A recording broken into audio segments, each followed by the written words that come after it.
राना सनाउल्लाह का एक बयान मेरी नज़र से गुजरा है, बड़ा इंटरेस्टिंग बयान है। वो कहते हैं जी इमरान खान की एक 25 मिनट की एक और ऑडियो लीक होने वाली है और राना सनाउल्लाह को पता चल गया ये। इसका मतलब है कि ये कोई हैकर का काम तो नहीं, ये तो उनके हाथ लग गई है कहीं से या उन्होंने ले लिया किसी से। लेकिन बहरहाल अब इससे आप समझ लें कि मुखालिफ हल्कों में किस तरह से उनके हाथों के तोते उड़ गए हैं, क्योंकि अभी तो चंद चंद मिनट की आई हैं, तो इतनी एक्सप्लिसिट किस्म की ऑडियोज़ आई हैं जो इमरान खान की और एक खातून की आई, या जिनको डिनाई भी नहीं किया उन्होंने, मान लिया मोरलेस उन्होंने, क्योंकि उसके बाद आके उन्होंने एक लेक्चर भी बड़ा लंबा चौड़ा दिया, उसके ऊपर भी मैं आता हूँ। लेकिन हो क्या रहा है इस मुल्क में? बेसिकली इमरान खान ने जो सारी उम्र लोगों के साथ उसने ज़्यादतियाँ की हैं, जुल्म किया, जबर किया, अब कुदरत उसको आईना दिखा रही है और उसकी अपनी शक्ल उसमें मकरू होके जो है ना अब उसको नज़र आ रही है इमरान खान को। बेसिकली आपको बताऊँ मुनाफिक की सबसे बड़ी निशानी क्या है, और आप जब हदीस पाक पढ़ते हैं तो उसमें लिखा हुआ है कि जो शख्स बगैर तहकीक के सुनी सुनाई बात को आगे कर दे उसके लिए ये मुनाफिक होने की सबसे बड़ी निशानी है। तो इमरान खान तो मुनाफिक भी है, झूठा भी है, कासिब भी है, और बल्कि मैं तो कहूँगा कि अबू कज़्ज़ाब है, यानी कि झूठों का बाप है ये बेसिकली। और क्यों आप ये देखें कि एकदम रोना रोना शुरू हो गया आके, 2 ऑडियोज़ आई हैं तो उसके बाद आके भाषण देना शुरू हो गया कि जी 61% हमारी नौजवान नस्ल है वो तबाह हो रही है, वो क्या सुन रहे हैं और उनको क्या आप सुना रहे हैं और क्या अखलाकियात। और जब तुम कर रहे थे तो मैं नहीं ख्याल आ रहा था, उस वक्त नहीं तुमने सोचा था कि लोगों को मैं अमर बिल मारूफ बनने को कह रहा हूँ, खुद मैं नहीं अनिल मुनकर हूँ, मैं मुनाफिकों का पता नहीं आईजी लग गया हूँ यहाँ पे जाके। और जब तुम लोगों के ऊपर बगैर सबूतों के तोहमतें लगाते रहे हो, हर एक के ऊपर तोहमत लगाते रहे हो, चाहे सियासी लीडर हो, चाहे मजहबी लीडर हो, चाहे सहाफ़ी हो, चाहे वो कोई फौजी हो, चाहे सरहद पे जान देने वाला आदमी हो, तुमने तो हर एक को जो है पकड़ के रगड़ा मारा, रगीदा, और वो जैसे कहते हैं एक ही सफ में खड़े हो गए महमूद अय्याज के, जो भी आया बस तुम्हारी चढ़ी के आगे फिर गया। तो मुनाफिक आदमी उस वक्त तुम्हें ख्याल नहीं हुआ था, उस वक्त तुम्हें एहसास नहीं हुआ था कि तुम क्या कर रही हो और तुम कितना इस मुल्क के साथ, कौम के साथ, माशरे के साथ, इंसानियत के साथ कितना जुल्म कर रहे हो। तब वो तुम्हें अपना अपना आईना आया ना।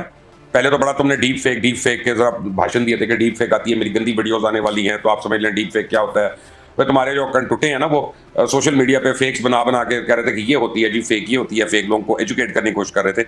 अब जरा कर दो एजुकेट लोगों को। अगर तुम्हारे में हिम्मत है ये कहने की कि ये फेक है तो इसका फोरेंसिक करा लो, जाओ जरा इसका फोरेंसिक करा लो, खुद ही करा लो इसका।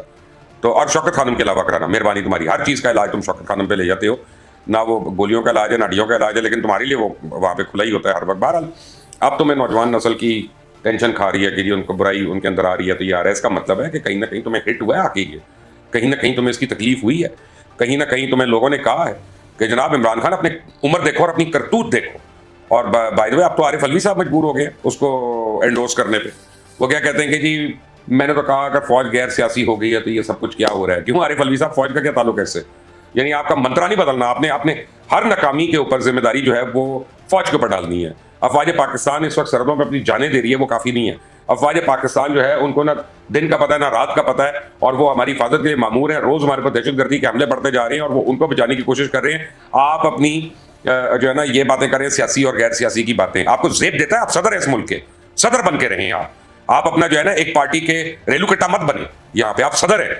काश आपको समझ आ जाए कि सदर पाकिस्तान जो है कितनी हुर्मत वाला वो यानी एक अपॉइंटमेंट है, और आपको उस पर किस तरह से बिहेव करना है। और अभी आप अपना जो है ना गिले शिकवे कर रही हैं बेसिकली। अब याद करें जब शहबाज शरीफ की, नवाज शरीफ की, मरियम नवाज की, वो जो है परवेज रशीद साहब की, इन सारों की ऑडियोज लीक हुई, तो फिर आप लोगों ने कितना वावेला किया था, कितना दर्द दर्द करके डेस्क भी बजाए थे, ये भी किया था, कीबोर्ड वॉरियर्स भी आपके शुरू हो गए थे, है ना। घटिया बातें करने से बाज नहीं आते। याद नहीं इमरान खान का जुमला? अगर आरिफ अलवी तुम्हारे में जरा भी शर्म होती है तो उस वक्त जाते उसको गिरबान से पकड़ते, जब उसने कहा मरियम को बेटी है, वो बहन है, वो उसको कहा कि मेरा नाम इतना ना लिया करो, सफदर नाराज होगा। अब कौन नाराज हो रहा है? बुशरा बेगम नाराज हुई है, उसको तो फर्क ही नहीं पड़ता, उसकी तो अपनी ऑडियोज आ चुकी हैं।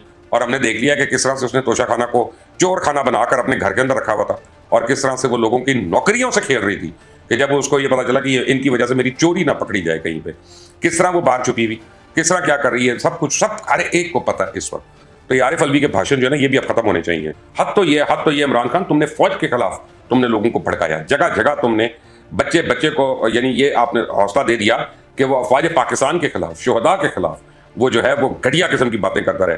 जंग सरफराज शहीद, उनके साथ और जितने एहलकार शहीद हुए, याद करो तुमने और तुम्हारी सोशल मीडिया ब्रिगेड ने किस तरह की बकबक की थी, उस वक्त बकवास की थी।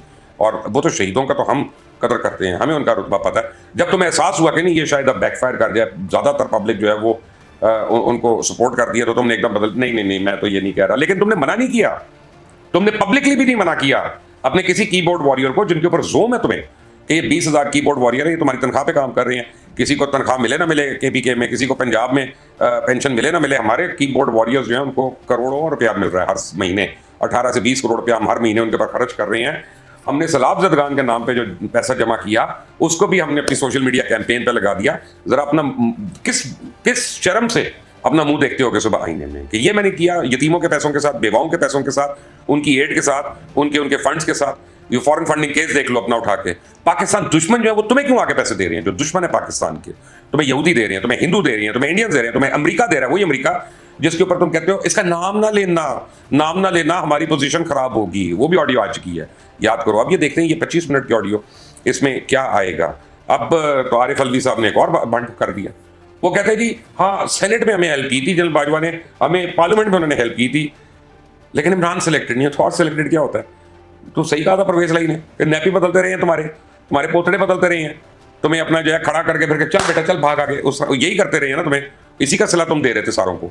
तुमने पूरी अफवाज पाकिस्तान को इस चीज़ का सिला दिया, तुमने अच्छाई जिस तरह से तुमने अपनी बुराई से, क्योंकि ये तो हिस्स है, तुम्हारी हिस्स है, तुम रह नहीं सकते उस हिस्स के बगैर। मुझे आज एक बड़ी पुरानी कहावत याद आ गई आरिफ अलवी और इमरान खान के, एक बिच्छू डूब रहा था पानी में, उसको एक ये मेंढक ने कहा तू मेरे ऊपर बैठ जा मैं तुझे निकाल देता हूँ यहाँ से। तो मेंढक उसको अपने ऊपर बैठाकर उसको निकाल रहा था, और जब वो निकला बाहर उससे जरा सा पहले बिच्छू ने उसको डंग मार दिया। अब वो मेंढक भी डूब रहा है और वो भी डूब रहा है। तो मेंढक ने उससे कहा कि जालिम मैं तो तुझे बचा रहा था, तूने ये मुझे डंग क्यों मारा? उसने कहा यार माफ कर दे, बस मेरी फितरत ही ऐसी है, मैं मजबूर था, मैं बाज नहीं आ सका, मुझे डंग मारना था किसी न किसी को। तो अब इन्होंने देख लिया कि किस तरह से इनका सोशल मीडिया पे डाउन सबको डाउन अपने ऊपर हमले हो रहे हैं। तो अब नई तैयारियां हो रही हैं कि अगर वाकई न्यूट्रल ही रहना है आर्मी ने और इदारों ने, तो दोबारा से आर्मी को घसीटो किसी तरह। सोशल वॉरियर्स को, कीबोर्ड वॉरियर्स को नई इस्तेलाहात दी जा रही हैं कि किस तरह तुमने करंट आर्मी चीफ के ऊपर तुमने क्या क्या पोस्टें करनी है, और व्हाट्सएप पे वीडियोस शेयर होना शुरू हो गई हैं सारी इस किस्म की। उनको नहीं इमरान खान मना करेगा, एक भी खिताब में ये नहीं कहेगा कि तुम ये गलत कर रहे हो, जिसने ये किया उसका ताल्लुक तहरीक इंसाफ से नहीं है, चाहे वो हमारा झंडा लगाया हुआ है, चाहे मेरी तस्वीर लगाई हुई है, चाहे वो हमारा ऑफिस बेरर है, नहीं कहोगे, क्योंकि तुम्हारी इंस्ट्रक्शंस पे हो रहा है सब कुछ। ये देखते जाओ शर्माते जाओ, देखते जाओ शर्माते जाओ। फिर आरिफ अलवी साहब ने एक और बयान दे दिया कि इलेक्शन तो अप्रैल में हो रहे हैं, इलेक्शन अप्रैल में हो रहे हैं, इसका मतलब है कि फरवरी में हुकूमत चली जाएगी, फिर केयर टेकर आएगी उतनी देर, 45 दिन के लिए, 60 दिन के लिए। तो फिर वावेला क्यों मचा रहे हो, शोर क्यों मचा रहे हो? कहाँ नहीं तुम्हारी डिमांड्स? केपी की असेंबली डिसॉल्व हो गई? नहीं। पंजाब असेंबली डिसॉल्व हो गई? नहीं। तुम्हारा तो वज़ीर आला लिख कर दिया था कि मैं इसको डिसॉल्व नहीं करूंगा जी किसी सूरत। मैं इमरान खान साथ हूँ लेकिन असेंबली नहीं मैं डिसॉल्व कर रहा। क्या तुम लोगों ने जाकर इस्तीफे दे दिए नेशनल असेंबली में? नहीं। गिलगित बल्तिस्तान की असेंबली कहाँ है? वहीं पे है। आजाद कश्मीर की कहाँ है? वहीं है। किस जगह से रिजाइन किया? तुम्हारे लगाए हुए किसी एसएचओ थानेदार ने भी रिजाइन किया? नहीं किया। तो तुम कैसे रिजाइन कर सकते हो? ये मुंह और मसूर की दाल, जिन्होंने अरबों की करप्शन करनी हो, जिन्होंने इस मुल्क को बम्बोड़ना हो, लूटना हो, नचोड़ना हो, और वो यहाँ पे इस्तीफे देने के लिए आए हैं? नहीं, वो तो अभी और लूट मार का इंतजार कर रहे हैं कि हमें कौन कौन सी बारी किस किस फंड के तहत कितना को हमें मिल जाता है। क्यों कौम का टाइम बर्बाद कर रहे हो? क्यों सबका बात कर रहे हो? हुकूमत बहरहाल हुकूमत ये समझ रही है कि उसकी एक कामयाबी हो गई कि उसने असेंबलियों को टूटने से बचा लिया, और उसको औकात तो पता थी असल में कि नेशनल असेंबली में किसी ने रिजाइन नहीं करना, कोई नहीं आएगा, ये मैस रेजिग्नेशन ये वो। अब वो प्लान बी पे काम कर रहे हैं। प्लान बी है कि परवेज लाई जब वोट ऑफ कॉन्फिडेंस ले रहा होगा तो वो कामयाब ना हो, यानी उस दिन अरकान ही पूरे ना हो, तो फिर क्या होगा? और ये 11 जनवरी है, उससे पहले लेना है परवेज लाई को, जो वो अदालत में लिख कर दे के आई है उसके बाद। तो परवेज लाई की कहानी जो है वो भी थोड़ी लगती है मुझे, क्योंकि मुझे लग रहा है कि आसिफ अली जरदारी का नया फार्मूला जो है वो शायद कामयाब होने जा रहा है, और अब नामों की बाज़गश्त आ रही है कौन कौन नया वज़ीर आला हो सकता है। लेकिन एक बात पीपल्स पार्टी ने बड़ी क्लियर कर दी कि वज़ीर आला पंजाब का जो है वो PMLN से उसका ताल्लुक होगा।